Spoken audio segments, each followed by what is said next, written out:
Protect your DNA. BioPQQ can promote formation of new mitochondria. Infowarsstore.com.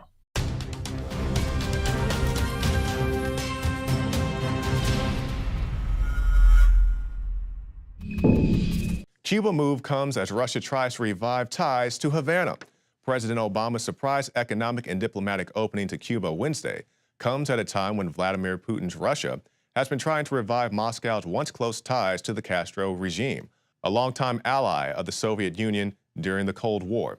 Mr. Putin has received support from the Castro regime in Russia's skirmishes with Ukraine this year.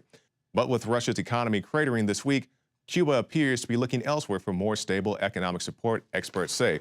So we see Russia, they're making friends with Cuba, they're making friends with China, going all around the world, doing the best they can to build up their friends, while us here in the U.S., we're doing everything we can to distance people, to make them mad, to bomb their countries, to tap their diplomats' phones and so forth. So, I'm not at all happy that Russia is gaining a foothold of the place in the world, but here in the United States, we're not doing anything to really stop them. The only thing we're doing is supposedly poking the bear, so to speak. So let's talk about somebody poking the First Amendment. It's happening in Tennessee. Tennessee City outlaws the First Amendment. In South Pittsburgh, Tennessee, the city council recently voted 4-1 to approve an all-inclusive social networking policy aimed at discouraging criticism of the government. It outlaws the exercise of the First Amendment for all city elected representatives, appointed board members, employees, volunteers even, vendors, contractors, and anyone else associated with the town in any official capacity to use social networks. So, yes, we've seen many people come out with controversial statements. The guy up in Washington, the deputy, he said we need these MRAPs and these military vehicles to combat the constitutionalists, the people with all the guns. We'll talk more about that here in a little bit, and other controversial statements made all around the country as well. So I understand why they want to have a somewhat of a policy, but to say that we're just going to pretty much blacklist your free speech because you work for our city, that's taking it a bridge too far. This city definitely needs to rethink their policy and stop telling their employees, especially the volunteers. I cannot believe they have volunteers that you cannot use social media without their consent.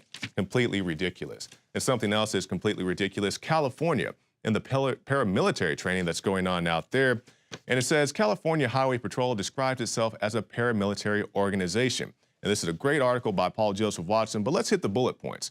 Let's take a look at the sections, the screenshots here. It says, is this job for you?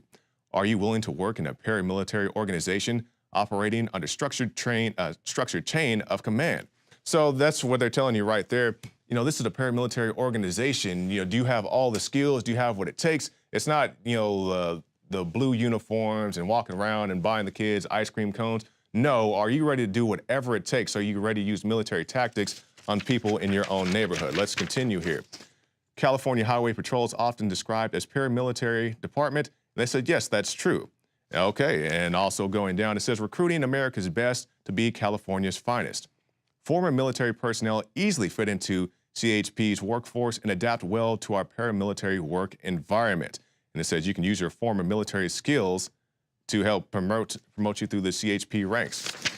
And this is what we talk about, these military mindsets. The shoot first, ask questions later. If you see one guy shooting from a bus, you light up the entire bus and not try to take out just that one guy. These are the kind of tactics that we see. And also California, as well as many other states, have some pretty shady dealings dealing with their police departments and also their sheriff's departments. You guys recall not too long ago the Christopher Dorner situation, in which they were looking for, a dark-skinned male driving it was a white truck or something like that. But regardless, they shot at a blue truck occupied by two white women. And this is just a complete lunacy. We were looking for this guy that doesn't look anything like these women. We're looking for a single guy driving a different colored car. So let's just shoot whatever car is out here. And also, Christopher Dorner, let's burn that mother effer down. You guys recall that?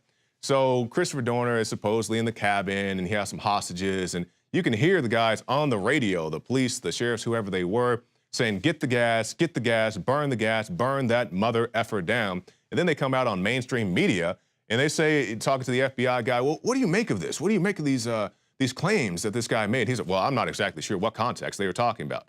Now, let's talk about this a little more in depth. If you and I, viewer, we're having a conversation that happens to be recorded by the police, and we say, hey, let's get some gas and burn that mother effer down, and 10 minutes later, the place is burning to the ground, we're going to be sitting in an interrogation room being asked why we had this conversation. And then the sheriff's department comes out and they say, what's going on? This is what the press asked. And what's going on with these quotes of your officers on the radio? And the chief or the sheriff, whoever he was, he said, well, a flashbang grenade is commonly referred to as a burner.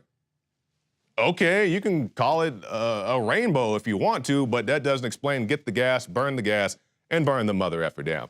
And these are the type of paramilitary tactics that very much concern me when we talk about our neighborhood law enforcement. And that's what we're going to be talking about more coming up after this break with Darren McBreen, talking about the shenanigans of the Sheriff's Department in Spokane, Washington, where they have military tactics, they have military training, military vehicles. And they're saying, you, the constitutionalist, you're the problem. You, the gun owner, you're the problem as well. Stay tuned. This is the Infowars Nightly News.